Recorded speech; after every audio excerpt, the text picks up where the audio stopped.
ये है pursuit of the truth novel explanation का नया एपिसोड, जिसमें आप सभी का स्वागत है। पिछले एपिसोड के लास्ट सीन में देखा था कि फायर बर्सर्कर, विंड बर्सर्कर और लाइटनिंग बर्सर्कर तीनों स्टैच्यूज एक इक्विलेटरल ट्रायंगल में खड़े थे और तीनों ने अपने हाथ झुकाकर सुमिंग की तरफ झुक के उसे वर्शिप किया, जैसे सुमिंग उनका किंग हो, उनका सॉवरेन हो, गॉड ऑफ बर्सर्कर्स, जिसे वो तीनों मान चुके थे। अब आगे सुमिंग आसमान में मिड एयर में खड़ा था, तीनों बर्सर्कर स्टैच्यूज के बीच बिल्कुल सेंटर में। उसने आसमान की तरफ देखा जहां अनंत रेनबोज छाए थे, जैसे वो सब उस बर्सर्कर्स के किंग की पूजा कर रहे हों। आसमान के डिस्टॉर्शंस ने इस दृश्य का बैकग्राउंड बना दिया था, जिसमें सुमिंग स्टैच्यूज के बीच एक दुनिया का कोर जैसे लग रहा था।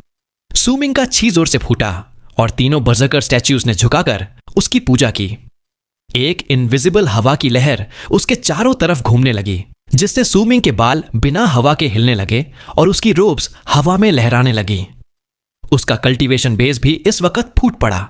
ची और कल्टीवेशन बेस तेजी से बढ़ रहा था, तेजी से मिडिल स्टेज के पीक तक पहुंच गए, लेकिन वो ओनली हाफ स्टेप डिस्टेंस पर था लेटर स्टेज से। सुमिंग को लग रहा था कि वो सिर्फ एक छोटा सा कदम आगे बढ़ाए तो वो लेटर स्टेज में एंटर कर सकता है, लेकिन वो एक छोटा कदम लेने में मुश्किल हो रही थी। उसका ची और पावर जिगजैग कर रहा था, मेम्ब्रेन या बैरियर जैसे दोनों स्टेजेस के बीच था, जिसे तोड़ना मुश्किल लग रहा था। सुमिंग के दिमाग में पहले से लगा हुआ सील भी मोस्टली टूट चुका था, जिससे तेज दर्द होता था। सील को तोड़ने की कोशिश में एक अलग और ताकतवर पावर उसे रोक रहा था, जो हर बार अपनी ताकत बढ़ा रहा था ताकि सील स्टेबल रहे। ये वही पावर थी जो उस मेम्ब्रेन की तरह काम कर रही थी और सुमिंग को लेटर स्टेज में ब्रेक थ्रू से रोक रही थी। सुमिंग की आंखों में एक फ्रीजिंग ग्लेयर था। उसने अपना राइट हाथ उठाकर आसमान में झटका मारा। दुनिया में एक रंबल हुई और फायर बर्सर्कर, लाइटनिंग बर्सर्कर और विंड बर्सर्कर स्टैच्यूज ने अपने सिर उठाए, जिसकी आवाज से हवा में एक धमाका गया। जब ये स्टैच्यूज अपने झुके हुए पोजीशन से खड़े हुए, वो सब सुमिंग के सिर के ऊपर फ्यूज हो गए। इस फ्यूजन की ताकत और चारों तरफ से दुनिया की ताकत सुमिंग की तरफ आई, जिसने उसे एक बार फिर लेटर स्टेज की तरफ चार्ज करवाया। उस चार्ज में एक लाउड बैंग था जो आसमान तक गया और सुमिंग के दिलो दिमाग को झंकार दिया, लेकिन फिर भी वो थोड़ा कमजोर था और मेम्ब्रेन तोड़ नहीं पाया। सुमिंग सोचता है, विंड, रेन, थंडर, लाइटनिंग, ये हिडन ड्रैगन सेक्ट के 8 रूनिक सिंबल्स में से 4 हैं। मैंने लाइटनिंग और थंडर को अपने लाइटनिंग बजर्कर 8 में फ्यूज किया है। विंड भी अपना बजर्कर 8 रखता है, बस रेन अभी बाकी है। अब अपनी इच्छा से मैं आसमान के सारे बारिश को अपने रूनिक सिंबल में ऐड करूंगा और इसे अपने गॉड ऑफ बर्सर्कर स्टैच्यू में मर्ज करूंगा। सुमिंग की आंखों में एक चमक आई। उसने हाथ उठाकर सील बनाया और उसके बाद अपने हाथ फैलाते हुए आसमान से एक बड़ा बारिश का झोंका निकला। थंडर गरज रहा था और बिजली आसमान को भर रही थी। ये सारे एलिमेंट्स पूरे लैंड में फैल गए। ये जगह ही नहीं, बल्कि पूरे ईस्टर्न वेस्टलैंड्स, डेड सी और बर्सर्कर्स की जमीन बारिश से ढक गई। बारिश इतनी तेज थी कि अनेक बारिश के बूंदें एक बड़े रूनिक सिंबल में बदल गईं, जो सुमिंग के सामने चमक रहा था। यह सिंबल तीनों बर्सर्कर स्टैच्यूज के फ्यूज्ड जगह की तरफ चला और तुरंत उनके साथ मर्ज हो गया। इस मर्जिंग के बाद सुमिंग की ताकत और भी ज्यादा तेज हो गई, लेकिन उसने तुरंत लेटर स्टेज में ब्रेक थ्रू की कोशिश नहीं की। उसकी आंखें चमक रही थीं, जैसे वो स्पेस को तोड़कर यिन डेथ रीजन के बाहर उस पावर का सोर्स देख रहा हो जो उसके सील को रोक रहा है। सुमिंग सोचता है, मैडम जी की रिंग और कैंडल ड्रैगन की आंखों से मैंने कर्स समझा, और जब अनडाइंग एंड इम्पेरिशेबल वर्ल्ड में पुनर्जन्म होने पर भी मेरी सोल को वाइप नहीं किया जा सका, तो मैंने इसे मास्टर कर लिया। ये सब अगली लिटिल थिंग के बाप और उसके हाथ में ग्रास नॉट डॉल की वजह से पॉसिबल हुआ। आज मैं अपने गॉड ऑफ बर्सर्कर्स के स्टैच्यू में कर्स फ्यूज करूंगा और जिन लोगों ने मेरी मेमोरीज को सील करने की कोशिश की है, उन्हें मेरे कर्स का स्वाद चखने दूंगा। उस वक्त सुमिंग की आंखों में एक अंधेरा रोशनी चमका। उसने अपना लेफ्ट हाथ ऊपर उठाया और उसकी उंगलियों से फेंकता हुआ एक काला फॉग निकला। वो झट से एक डॉल में बदल गया, पर वो एक इल्यूजन डॉल था जो ग्रास से बना लगता था। उसके फीचर्स अनक्लियर थे, लेकिन उसमें एक अजीब एनर्जी थी। वो फॉग डॉल एक रोशनी भरी चीख निकालते हुए आसमान की तरफ गया। फिर वो तीनों फ्यूज्ड बर्सर्कर स्टैच्यूज और रेन रूनिक सिंबल के पास चला गया। फिगर्स एक दूसरे में घुल मिल गए। उस पल सुमिंग का ची और कल्टीवेशन बेस अपने शिखर पर पहुंच गया। यह फ्यूजन था fire berserker, lightning berserker, wind berserker, rain runic symbol और कर्स का। जब यह सब एक हो गया, आसमान में से अनेक रेनबोस टूटकर इन्फिनिट क्रिस्टलाइन लाइट बन गए, जो सू मिंग की तरफ दौड़ते हुए स्टैच्यूज, कर्स और रेन रूनिक सिंबल में घुल गए। एक जोर का धमाका हुआ जो धीरे धीरे हमिंग साउंड में बदला। पूरे वर्ल्ड का शोर बंद हो गया और इमॉर्टल्स के दिमाग में ऐसी हलचल हुई कि उनकी सोच बंद रोज कर दी गई। फिर तीनों बर्सर्कर्स एक हो गए। कर्स रेन रूनिक सिंबल के साथ हुक मिल गया और तीनों स्टैच्यूज के साथ मिला। जब सब एक हो गया, एक बड़ा टोर्सो फॉर्म हुआ जो दुनिया में प्रकट हुआ। सिर्फ टोर्सो था, लेकिन उससे जो ताकत निकलती थी वो आसमान और जमीन को हिला देने वाली थी। सू मिंग ने अपना हाथ झटकाया, टोर्सो तुरंत टूट गया और टुकड़े बनकर सू मिंग के शरीर में घुल गए। उसने अपना सिर उठाकर एक लंबी चीख निकाली जिससे दुनिया का हर कोना थरथराने लगा। उसकी चीख 9 आसमान तक जाने लगी और उसका कल्टीवेशन बेस तेज तरह ब्लास्ट हुआ। Middle stage of berserker soul realm में से ब्रेक करते हुए उसने अपना कदम रखा एक सपने जैसा स्टेज में, जब वो डार्क माउंटेन में था। यह था later stage of the berserker soul realm. ये स्टेज के लोग वर्ल्ड के सबसे ताकतवर वॉरियर्स थे, जिन्हें दूसरे भी अपनी साइड जोड़ना चाहते थे। सू मिंग जैसे लोग जो अपने पूरे शरीर को असली बर्सर्कर में बदल चुके थे और जिनके पास ऐसी ताकत थी जो पहले कभी नहीं देखी गई, वो नए स्टैंडर्ड्स सेट करते थे। इस स्टेज के बाद वो दुनिया की नजरों से ऊपर उठ जाते थे और उनका पावर किसी के सामने कमजोर नहीं था। जब सू मिंग का cultivation base almost later stage of the berserker soul realm तक पहुंचा, तभी उसके दिमाग में जो सील था और जो दूसरे डिमेंशन से आई हुई पावर उसे दबा रही थी, उसने सीधा मुकाबला किया। जैसे ही सू मिंग की कल्टीवेशन बेस इरप्ट हुई, उसकी ताकत ने सील के काफी हिस्सा को तोड़ दिया। सू मिंग जब उस पावर के खिलाफ लड़ रहा था, तब उसके सिर में एक जोर का धमाका हुआ और उसने महसूस किया कि उस पावर सप्रेशन वाली ताकत और ज्यादा स्ट्रांग हो गई है। लेकिन वो अब पहले जितनी शुद्ध, प्योर नहीं थी, बल्कि जैसे जैसे वो बढ़ रही थी, उसका रंग और गंदा होता जा रहा था। जब सू मिंग ने अपनी ताकत से उस पावर को देखा जो उसके लेटर स्टेज के पास आते ही उस हेड सील को दबा रही थी, तो उसने एक इनविजिबल पाथ महसूस किया जो उसकी सोल में कार्व हुआ था। वो पाथ एक पिक्चर जैसा था जो 6 पॉइंट्स को जोड़ के बना हुआ था और उस सील के अंदर वो पिक्चर छुपा हुआ था। ये पहली बार था जब सू मिंग ने अपने सिर के अंदर फॉर्मलेस पैसेज को देखा जो 6 पॉइंट से बना था। सू मिंग ठंडी आवाज में हैरम्फ करता है और सप्रेशन पावर की परवाह नहीं करता। वो उस पाथ के अगेंस्ट ट्रैवल करता है, अपनी डिवाइन सेंस को उस 6 पॉइंट्स के पिक्चर में फ्यूज करता है ताकि वो देख सके कि कौन वो शख्स है जो दूसरे डायमेंशन से उसको दबा रहा है। जैसे ही सू मिंग की डिवाइन सेंस ने वो 6 कनेक्टेड पॉइंट्स को छुआ, सिर में एक लाउड धमाका का साउंड गूंजता है और उसकी कॉन्शियस क्लाउडेड हो जाती है। वो थोड़ा बाहर की दुनिया देख पाता है। एंडलेस इन डेथ फॉग उसके चारों तरफ है और वो एक पतले धागे पर चल रहा जैसे वॉइड की तरफ बढ़ रहा हो। उसे पता नहीं कि कितना वक्त गुजरा है। जब वो क्लियर होता है तो वो ब्रिलियंट गैलेक्सी, यिन डेथ रीजन का वॉर्टेक्स और 9 बड़े प्लैनेट्स उसके आसपास देख पाता है। एक पतला धागा उस गैलेक्सी से वॉर्टेक्स तक एक्सटेंड हो रहा है और सू मिंग की कॉन्शियसनेस या विल उस धागे से वॉर्टेक्स से बाहर आ रही है।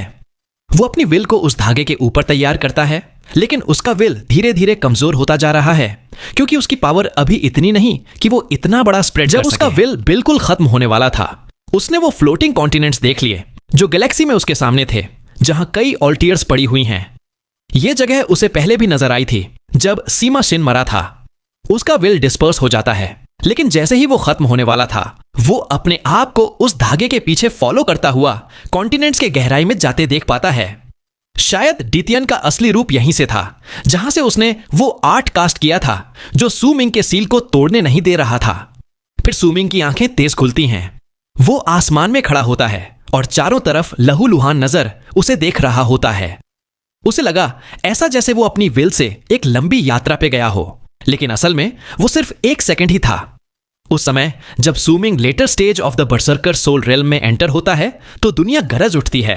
डिस्टॉर्शंस के बीच में आसमान की एक बड़ी जगह फट जाती है और एक बड़ा टोर्सो वाला स्टैच्यू जमीन पर गिरता है। यह टोर्सो सू मिंग के गॉड ऑफ बर्सर्कर स्टैच्यू के हाथों के साथ फ्यूज हो जाता है, जो तुरंत डैमेज स्पॉट्स को भर देता है। जो बचा हुआ एक बड़ा स्टैच्यू है, उसका कोई सिर या पैर नहीं है, सिर्फ एक टोर्सो है। उस स्टैच्यू से एक जबरदस्त सैवेज प्रेजेंस फैलता है जो कोई रोका नहीं जा सकता। सू मिंग आगे एक कदम बढ़ाता है, स्टैच्यू के सामने रुककर अपनी नजर आसमान से हटाकर अपने एल्डेस्ट सीनियर ब्रदर की तरफ देखता है जो दूर खड़ा है। उसका इंडिफरेंट एल्डेस्ट सीनियर ब्रदर भी उसकी तरफ देखता है, दोनों में कई हजार फीट का डिस्टेंस होने के बावजूद। थोड़ी देर की शांति के बाद जब सुमिंग के आसपास का प्रेशर उसकी कल्टीवेशन बेस के बढ़ने से कम होने लगता है, तो एल्डेस्ट सीनियर ब्रदर के होंठों से एक लो ग्रॉल निकलता है जो किसी जंगली जानवर जैसा लग रहा होता है। इस जंग को रोका नहीं जा सकता था, यह जंग लड़नी ही पड़ेगी। यह जंग शमान की बलि के नाम से जानी गई। जब सुमिंग का एल्डेस्ट सीनियर ब्रदर जोर से चिल्लाता है, उसका चेहरा और भी भयंकर लगने लगता है। वो अपना बायां हाथ उठाता है और हवा में पकड़ बनाता है। तभी एक भोजपुरी सा ड्रम बिसात के सामने की जगह से खींच के बाहर आ जाता है। वो वॉर ड्रम लगभग 100 फुट लंबा था और पूरा का पूरा पर्पलिश रेड था। ऐसा लग रहा था जैसे सदियों से खून में धुल गया हो। वॉर ड्रम के चारों तरफ ढेर सारी बदला लेने वाली आत्माएं घूमती हुई थीं, और जैसे ही ड्रम सामने आया, वो सब आत्माएं तेज चीखने लगीं। एल्डेस्ट सीनियर ब्रदर बेज़बा होकर ड्रम के पास खड़ा रहता है और अपने हुक वाले दाएं हाथ से ड्रम को बजाता है। ड्रम की वो धमाकेदार आवाज आसपास की दुनिया को हिला देती है। आसमान में लहराते हुए लहरों की तरह वो आवाज फैल जाती है। ये कोई आम ड्रम नहीं था, ये नाइनली शामन ट्राइब का नाइनली वॉर ड्रम था। इसके बजने से दुश्मन का दिल दहशत से भर जाता है, और जो बजाता है उसका खून उबाल उठता है। उसकी कल्टीवेशन बेस ऐसा लगता है जैसे आग पकड़ ले। एक ड्रम की बीट से एल्डेस्ट सीनियर ब्रदर का चेहरा तुरंत लाल हो जाता है। उसकी आंखों में अब वो बेजान सी चमक नहीं थी, बल्कि एक जंगली जानवर की तरह पागल सी चमक आ गई थी, जिसे दिमाग नहीं है, सिर्फ जोश ही जोश है। जैसे ही वो मुंह खोल के गरजता है, सीधा सू मिंग की तरफ दौड़ पड़ता है। उसके पीछे अनेक बदला लेने वाली आत्माएं मंडरा रही थीं। ये सब आत्माएं उस नाइनली ड्रम से आई थीं, और जैसे ही उसकी आवाज गूंजती है, वो और भी भड़क उठती हैं, जैसे बस खून मांस खा के ही चैन पाएंगी। एल्डेस्ट सीनियर ब्रदर एक जबरदस्त जोशीले अंदाज में सुमिंग की तरफ दौड़ पड़ता है। सुमिंग वहीं खड़ा रहता है, चुपचाप अपना दायां हाथ उठाकर सामने की तरफ उंगली से इशारा करता है। तभी गॉड ऑफ बर्जर्कर्स का विशाल स्टैच्यू जो उसके पीछे था, एक छाया की तरह उसकी बॉडी से होता हुआ उसके सामने आ जाता है। उसका बायां हाथ जो लाइटनिंग और थंडर को दिखाता था, जोर से उठता है और मोहताजरा पंच करता है। इसी के साथ दायां हाथ जो डेस्टिनी का प्रतिनिधित्व करता था, उसने भी एल्डेस्ट सीनियर ब्रदर पर स्वीप किया। जब दोनों हाथ बॉडी के साथ जुड़ गए तो वो और भी तेज और भी मजबूत हो गए। जोर का धमाका होता है और सुमिंग अपनी आंखें बंद कर लेता है स्टैच्यू के पीछे से। वो अपने दाएं हाथ से एक सील बनाता है और पंच करता है। उसका स्टैच्यू बीच में था। सुमिंग की पंच और एल्डेस्ट सीनियर ब्रदर की डिवाइन एबिलिटी के बीच में, लेकिन अटैक फिर भी वहीं फटा जहां स्टैच्यू और एल्डेस्ट सीनियर ब्रदर की टक्कर हुई। सुमिंग का स्टैच्यू हिलता है और पीछे की तरफ 100 फुट से भी ज्यादा गिरता है। फिर सुमिंग की बॉडी के अंदर से होता हुआ उसके पीछे आ जाता है। एल्डेस्ट सीनियर ब्रदर भी लड़खड़ा के पीछे वॉर ड्रम के पास पहुंचता है। अब उसकी आंखों में धीरे धीरे लालिमा आ रही थी। वो आंखें अभी भी बेजान थीं, लेकिन लाल रंग सब कुछ छुपा रहा था। और जैसे ही लाल रंग चमका, एल्डेस्ट सीनियर ब्रदर ने अपने हुक वाले हाथ से वॉर ड्रम को फिर से बजाया। इस बार ड्रम की 3 बीट्स एक साथ गूंजती हैं। ड्रम की आवाज इतनी जोर थी कि सुमिंग, जो कि बर्जर्कर सोल रेल्म के बाद के चरण में था, उसका दिल भी कांप उठता है। गॉड ऑफ बर्जर्कर्स का स्टैच्यू भी अब हिलने लगता है, और जैसे ही ड्रम की वो 3 बीट्स गूंजती हैं, एल्डेस्ट सीनियर ब्रदर जोर से गरजता है। तभी उसकी बॉडी पर अनेक दरारें पड़ जाती हैं। काले से खून बहकर मजेंटा फॉग में बदल जाता है। जब वो फॉग उसे घेर लेती है, तभी एक जबरदस्त ऑरा उस फॉग से भर निकलता है। ये ऑरा एक प्योर शमन की ऑरा थी, और साथ ही अजनबी और पुराने जमाने का एहसास था। जैसे ही ऑरा फैलता है, एक खरोंच भरी आवाज फॉग के अंदर से निकलती है। एल्डेस्ट सीनियर ब्रदर बोलता है, मैं नाइनली का वंशज अब शामन लॉर्ड बन रहा हूं। जब उसकी आवाज गूंजती है, फॉग तुरंत उसकी बॉडी में समा जाती है। जब सब फॉग खत्म हो जाती है, तब एल्डेस्ट सीनियर ब्रदर अब भी वैसा ही दिख रहा था। बस उसके माथे, बाजू, पैर और छाती पर अजीबोगरीब रूनिक सिंबल्स बन गए थे। ये रूनिक सिंबल्स इमॉर्टल्स के नहीं लगते थे, बर्जर्कर्स के जैसे लगते थे, लेकिन कोई बर्जर्कर भी उन्हें नहीं पढ़ सकता। ये शामन्स के स्पेल्स के सील्स थे। एल्डेस्ट सीनियर ब्रदर बोलता है, यंगेस्ट जूनियर ब्रदर, मैं जो ड्रम को 3 बार पहले बजाया, सिर्फ इसलिए कि मेरी ब्लड बॉयल हो सके। खून गर्म होते ही मैं शैमन लॉर्ड बन सकता था, लेकिन मैं इस फॉर्म को ज्यादा देर तक नहीं रख सकता था, और न ही मैं ज्यादा पावरफुल लेगेसी स्पेल्स यूज कर सकता था। आज लॉर्ड डितियन की मदद से मैं कर सकता हूं। पावर पर कंट्रोल पाकर मजा आ रहा है, बहुत मजा आ रहा है। एल्डेस्ट सीनियर ब्रदर का चेहरा अब भी बेजज्बा है। वो धीरे धीरे बोलता है, उसकी आवाज चारों तरफ गूंजती है। जब किस्मत ने ही हमें लड़वाया है तो मैं चाहता हूं कि तू मुझे निराश न करे इस जंग में। ये बोल के वो अपना बायां हाथ उठाता है और अचानक घुटने टेकता है, लेकिन वो सूमिंग को नहीं, आसमान को प्रणाम कर रहा था। एल्डेस्ट सीनियर ब्रदर बोलता है, मैं 9 ली का वंशज और शामन्स का लॉर्ड हूं। यंगेस्ट जूनियर ब्रदर, देखते हैं कितनी शामनिक पावर तू मुझे ला सकता है। पहले शामनिक स्पेल के साथ सॉन्ग ऑफ हेवनली वर्शिप मैं आसमान के शामन वेसल से मांग करता हूं कि जो भी हमारे खिलाफ है उसे तबाह कर दो। एल्डेस्ट सीनियर ब्रदर आसमान की तरफ झुक जाता है। जैसे ही वो झुकता है, ऊपर की डिस्टॉर्शंस रुक जाती हैं और पर्पल फॉग की लाटें आसमान से निकलकर इकट्ठी होती हैं। फिर एक बड़ा पर्पल स्कल बनकर आसमान में आ जाता है। वो स्कल हवा में तैर रहा था और उससे एक ऐसा ही ओरा निकलने लगा जैसे कि हर कॉन्टिनेंट में मौजूद सबसे बड़े और कीमती बर्जर्कर्स सुप्रीम ट्रेजर्स में होता था, जो सिर्फ इमॉर्टल्स को खत्म करने के लिए बने थे। ये साफ था, ये था 9 ली शामन ट्राइब का सबसे बड़ा ट्रेजर, गॉड ऑफ शामन्स का स्कल। और जैसे ही ये ट्रेजर सामने आया, ऐसा महसूस हुआ जैसे उसमें जान आ गई हो। उसकी आंखों के सॉकेट्स में काला प्रकाश उभर आया। जब उसकी नजर जमीन पर पड़ी तो आंखों का निशाना सीधा सू मिंग पर था। तुरंत ही सू मिंग के दिल में एक सर्दी सी भर गई। स्कल की वो नजर सीधा उसके दिल में एक खतरा भर गई। सिमल्टेनियसली उसका एल्डेस्ट सीनियर ब्रदर अपना बायां हाथ उठाता है और सामने इशारा करता है, और वो स्कल एक भयानक गुनगुनाहट के साथ सू मिंग की तरफ धावा बोल देता है। जैसे ही वो आगे बढ़ता है, उसका आभा ब्लास्ट जैसे महसूस होता है और उसके ऊपर एक इल्यूजन उभर कर आता है। एक हाथ का इल्यूजन जो लग रहा था कि सू मिंग को अपनी मुट्ठी में जकड़ लेना चाहता है। जियान सोचता है, दितियन क्या शातिर चाल चली है? तो ये लड़का 9 ली ट्राइब का सीधा वंशज है, पर देख के लगता है कि ये असली डायरेक्ट डिसेंडेंट नहीं है। शायद ज्यादा शिंगन की लाइन से झुका हुआ है। फिर भी सिर्फ अपने खून को लीड के तौर पर यूज करके ये लड़का 9 ली शामन ट्राइब का सुप्रीम ट्रेजर बुला सकता है। दितियन, दितियन, तू इस लड़के को कंट्रोल करके कई बड़े इरादों की तरफ बढ़ रहा है। जियन की आंखों में चमक आ जाती है जब वो सू मिंग के एल्डेस्ट सीनियर ब्रदर को देखता है, जैसे उसे कुछ समझ आ गया हो। ये धरती वाकई में रहस्यों से भरी हुई है। सिर्फ लाई शानशु जैसी भयानक हस्ती ही नहीं, बल्कि 9 ली का पावरफुल शमन लॉर्ड भी यहीं पैदा हुआ, और इसी वजह से बर्जर्कर्स में विभाजन हुआ और शमन्स उठे। इसी वजह से लाई शानशु अपने छोड़े गए उपाय प्रॉपरली यूज नहीं कर पाया। 9 ली का शामन लॉर्ड गलत वक्त पे पैदा हुआ था। उसकी ताकत पहले गॉड ऑफ बर्जर्कर्स के बराबर थी और उसने अपने अकेले दम पर शमन रेस को जन्म दिया। उसने लाई शानशु की तरह कई प्रोटेक्टिव ट्रेजर्स बनाए जो सिर्फ उसके डायरेक्ट डिसेंडेंट्स ही बुला सकते थे, और बस इसी वजह से वो लाई शानशु से नीचे था। 9 लेयर के शामन लॉर्ड के पास 3 क्लोन्स भी थे जिनमें डिवाइन सोच और समझ थी। हर एक क्लोन भी डायरेक्ट डिसेंडेंट माना जा सकता था और उन्हीं के वंशजों से नए 9 ली शामन लॉर्ड्स उभर के आए। जब जियन इन सब में व्यस्त था, तभी सू मिंग चुपचाप अपने एल्डेस्ट सीनियर ब्रदर की तरफ देखता है और हल्के में सिर हिला के हां का इशारा करता है। लगभग उसी समय जब एल्डेस्ट सीनियर ब्रदर 9 ली का वंशज होने के नाते पहला शमन स्पेल एग्जीक्यूट करता है और उस पर्पलिश ब्लैक स्कल का आविर्भाव होता है, सू मिंग गहरी सांस लेता है। वो अपने दाएं हाथ से सील बनाता है और उसके पीछे गॉड ऑफ बर्जर्कर्स का स्टैच्यू भी अपना दायां हाथ उठाता है, सील बनाता है। उसका बायां हाथ भी हरकत में आता है। सू मिंग जोर से कहता है, god of berserkers alteration towards the stars, sun and moon. First alteration, disaster of the stars.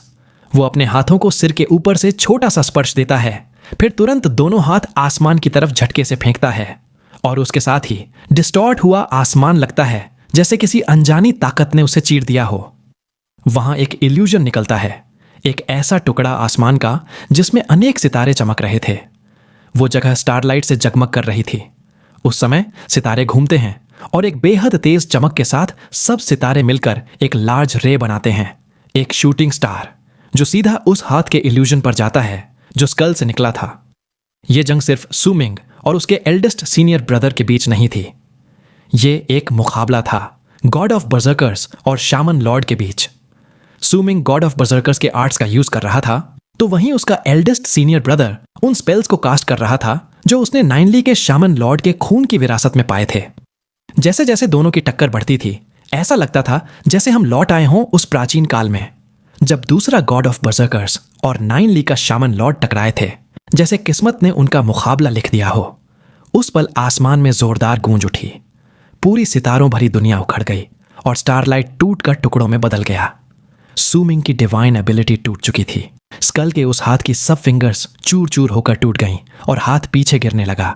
लेकिन जैसे ही वो हाथ पीछे गया, स्कल से क्रैकिंग की आवाजें निकलने लगीं और नए इल्यूजन्स उभर आए, जिससे हाथ तुरंत रिकवर कर गया। और जैसे ही वो रिकवर करता है, वो फिर से आगे बढ़ता है सू मिंग को जकड़ने के लिए। सू मिंग चिल्लाता है, डिजास्टर ऑफ द स्टार्स। वो अपनी जगह से हटा नहीं, बल्कि सील बनाकर अपनी उंगली से टूटे हुए सितारों से भरे आसमान की तरफ इशारा करता है और जोर से वो 4 शब्द बोलता है। तभी जो ब्रोकन स्टारलाइट अभी भी आसमान के टुकड़ों में था, वो फिर से चमक उठता है। और जैसे ही वो फिर चलने लगता है, उसकी रोशनी में एक अधूरा बिखरा हुआ सा तेज होता है। वो रेज जैसे एक दूसरे में घुल गई हों, अब एक शक्तिशाली मर्डरस ऑरा में बदल जाती है। ये ऑरा स्टारलाइट से, डिस्ट्रॉयड यूनिवर्स से और आसमान के टूटने से निकल रही थी। जमीन पूरी तरह उस रोशनी में चमक उठती है और तभी वो स्टारी एरोज बन जाते हैं और एक साथ उस हाथ की तरफ झुक पड़ते हैं जो स्कल के ऊपर एक बार फिर इकट्ठा हो चुका था। एक और भी ज्यादा तीखा धमाका होता है। सू मिंग पीछे हटता है। उसके मुंह से खून का एक बड़ा फव्वारा निकलता है। उसके चेहरे पर थकान और कमजोरी की लकीरें दिखाई देती हैं, लेकिन उसके शरीर के अंदर से एक और भी ज्यादा उभरता हुआ फाइटिंग स्पिरिट निकलता है। ये फाइटिंग स्पिरिट उसकी इच्छा से नहीं थी, ये तो इस धरती ने जन्म दिया था। एक बजरकर और एक शामन के टकराने से पैदा हुआ था ये जोश। उसका एल्डेस्ट सीनियर ब्रदर भी पीछे गिरता है। उसका मुंह से भी खून निकलता है, लेकिन वो खून काला था। जैसे ही वो पीछे की तरफ जाता है, वो तुरंत अपना सिर ऊपर करता है। एल्डेस्ट सीनियर ब्रदर जोर से कहता है, second shamanic spell of 9 lies descendants, earth's burial. मैं जमीन के शमान ट्रेजर से कहता हूं, जो भी हमारे शमान्स के खिलाफ खड़ा है, उसे ध्वस्त कर दो। Third shamanic spell of 9 lies descendants, cauldron transmutation. Berserkers के पास चाहे एक प्राइसलेस कॉल्ड्रन ट्रेजर हो, लेकिन हम शामन्स के पास भी एक कॉल्ड्रन है। ये वो ट्रेजर है जो शामन्स अपनी किस्मत को रोकने के लिए यूज करते हैं। नाइनली के शामन लॉर्ड के खून के डिसेंडेंट होने के नाते मैं कहता हूं, शामन कॉल्ड्रन अब सामने आओ। और फिर एल्डेस्ट सीनियर ब्रदर अपना सिर ऊपर उठाता है और अपना बायां हाथ जमीन की तरफ जोर से धक्का देता है। जैसे ही एल्डेस्ट सीनियर ब्रदर की आवाज पूरे रीजन में गूंजती है, जमीन जोर जोर से कांपने लगती है। पूरा ईस्टर्न वेस्टलैंड्स ऐसे हिलने लगता है जैसे कोई बड़ी तबाही आने वाली हो। डेड सी तक कांप उठती है, जैसे उस जगह के नीचे और बर्जर्कर्स की धरती के नीचे कुछ भारी छुपा हुआ हो, कुछ ऐसा जो अब दुनिया में लौटने को तैयार हो। सिर्फ 3 सांसों का वक्त गुजरता है और फिर एक जबरदस्त धमाका आसमान तक गूंजता है, जैसे जमीन का सीना चीर के कुछ बाहर आ गया हो। सबके सामने धरती हिलती है, फट जाती है और एक बड्ढी सी पहाड़ी उसमें से निकलकर बाहर आ जाती है। वो माउंटेन क्लियरली पहले से वहीं नहीं थी। वो तो बर्जर्कर्स की धरती से एल्डेस्ट सीनियर ब्रदर के बुलाने पर इकट्ठा होकर बनी थी। जैसे ही वो माउंटेन बाहर आई, सबकी आंखों के सामने एक 10,000 फीट से ज्यादा ऊंचा पहाड़ द ग्राउंड के ऊपर खड़ा हो जाता है। इतना ऑ इंस्पायरिंग नजारा था कि सबके प्यूपल्स सिकुड़ जाते हैं उसे देखकर। सू मिंग अपनी नजर उस पहाड़ पर डालता है जो अभी जमीन से बाहर निकला था, और उसी दौरान उस माउंटेन में क्रैक्स पड़ने लगते हैं। जोरदार आवाजें आसपास गूंजने लगती हैं। मिट्टी का वो ढेर जल्दी से टूट के टुकड़े टुकड़े हो जाता है। तभी उसके अंदर से एक ग्रीन आर्मर चमकने लगता है। वो आर्मर क्लियरली माउंटेन के अंदर छुपा हुआ था, और जब एल्डेस्ट सीनियर ब्रदर ने उसे समन किया तो वो दुनिया के सामने आ गया। आर्मर से एक तेज ब्लू लाइट निकलती है और वो फटाफट एल्डेस्ट सीनियर ब्रदर के ऊपर चीयर हेच जाता है, एक ब्लू वॉर्टेक्स में बदलकर। जैसे ही वो उस आर्मर में खड़ा हुआ, हर डायरेक्शन में एक रॉयल ऑरा फैल जाता है, जैसे कोई सुप्रीम किंग खड़ा हो। एल्डेस्ट सीनियर ब्रदर कहता है, 9 ली का शामन लॉर्ड। वो अपना राइट हाथ उठाता है और उसके राइट हुक के ऊपर एक गोल होल दिखता है, एक छोटी सी पाल्म साइज्ड ब्लैक होल। वो होल इतना गहरा और डार्क था कि आसपास का सारा लाइट गायब हो गया। होल के आसपास की स्पेस क्रैक करने लगती है, जैसे रियलिटी ही बिखर रही हो। देखने में इतना टेरिफाइंग था कि सांस रुक जाए। वो black hole eldest senior brother के हुक से उठता है और उसकी निगाह सूमिंग की तरफ मुद्दती है। एल्डेस्ट सीनियर ब्रदर बोलता है, ये है शामांस का कॉल्ड्रॉन। सूमिंग चुपचाप उस होल को देखता है, फिर धीरे से आंखें बंद कर लेता है। जैसे ही एल्डेस्ट सीनियर ब्रदर एक कदम आगे बढ़कर एक ब्लू शूटिंग स्टार की तरह उसकी तरफ चार्ज करता है, सूमिंग की आंखें एकदम से खुल जाती हैं। सूमिंग अपना राइट हाथ उठाता है, फिर अपना जिस्म हल्का सा झुका लेता है, जैसे एक क्रीसेंट मून बन गया हो। जैसे ही उसने ये शेप लिया, वो हल्की आवाज में बोलता है, गॉड ऑफ बर्सर्कर्स का ऑल्टरेशन टुवर्ड स्टार्स, सन और moon. Second alteration, shift in the. उस वक्त जो शैटर्ड स्टारी स्काई था वो और भी डिम हो जाता है।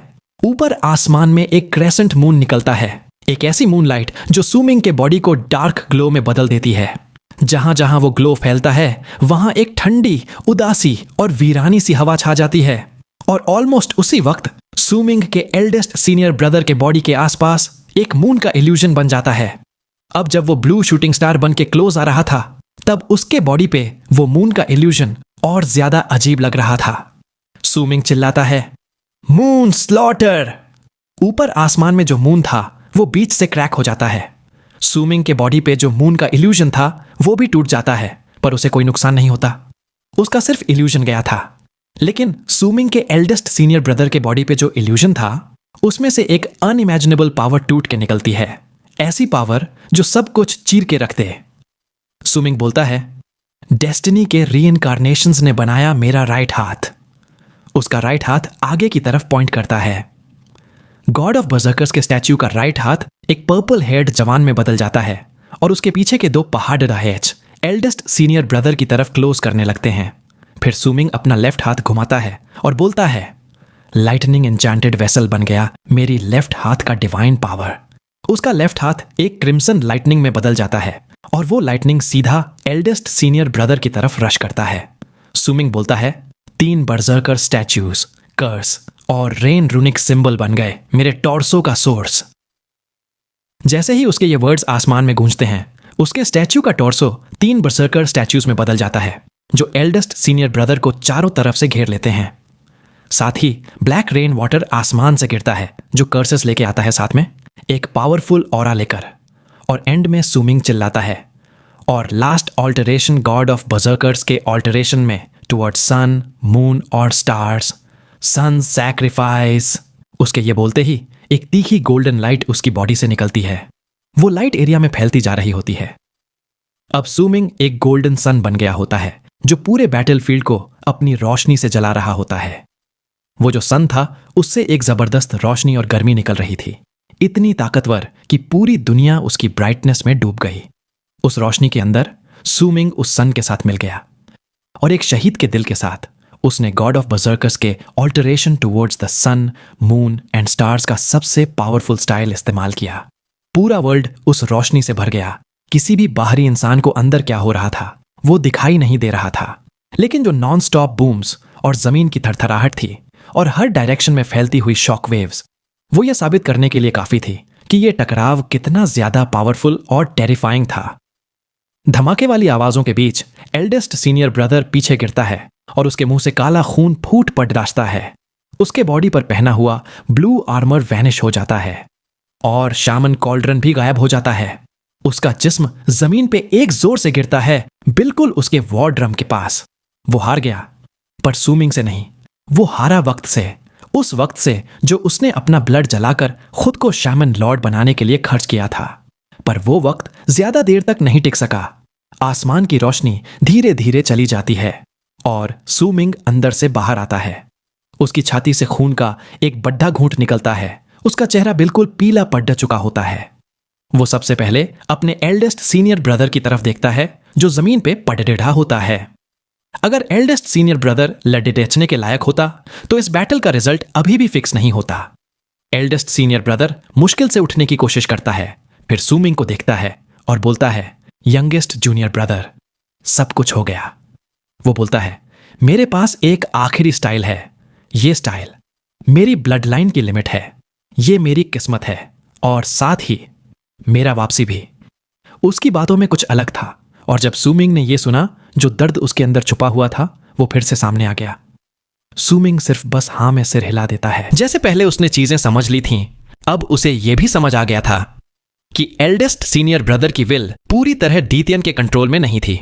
उसकी विल अब भी जिंदा थी और वो शमानन के सैक्रिफाइस के रास्ते से गुजरना चाहता था। अगर ऐसा नहीं करता तो वो जिंदा नहीं रह पाता। ये एक नया जीवन था। एल्डेस्ट सीनियर ब्रदर बोलता है, मेरे शरीर में 9 ली का खून है। सारे शामन सोचते हैं कि मैं एक डायरेक्ट डिसेंडेंट हूं, पर मैं जानता हूं कि मैं असली नहीं हूं। मैं हूं उन 3 क्लोन्स का वंशज जो 9 ली के शमन लॉर्ड सिंगान के थे। सिंगान के डिसेंडेंट्स हमेशा से हेडलेस होते आए हैं। एल्डेस्ट सीनियर ब्रदर खद्दा हो जाता है, फिर अपने राइट हाथ के हुक से अपनी गर्दन काट देता है। उसका सिर आसमान में ऊपर उड़ डरता है और खून हवा में छिटक जाता है, पर उसका जिस्म वहीं जमीन पर खड्डा रह जाता है, गिरता तक नहीं। उसी वक्त उसके चेस्ट पे एक इंसानी चेहरा बन जाता है, वही चेहरा एल्डेस्ट सीनियर ब्रदर का। जो सिर ऊपर गया था वो हवा में ही क्रम्बल कर जाता है और एक इल्यूजन बन जाता है जो एक क्राउन और एम्परर का रोब पहने होता है। उसके चेहरे पे सिर्फ सरप्राइज था, डिसबिलीफ था। एल्डेस्ट सीनियर ब्रदर बोलता है, मैं सिंगान का वंशज हूं और अब मैं अपना असली नाम भूल जाता हूं। आज के बाद मैं हूं सिंगान, एक्स ऑफ एक्सिक्यूशन, लौटा। उसकी बॉडी में एक धमाका गूंजता है और पूरा वर्ल्ड पागल सा हो जाता है। फिर उसके उठे हुए लेफ्ट हाथ में एक gigantic bronze battle x manifest हो जाता है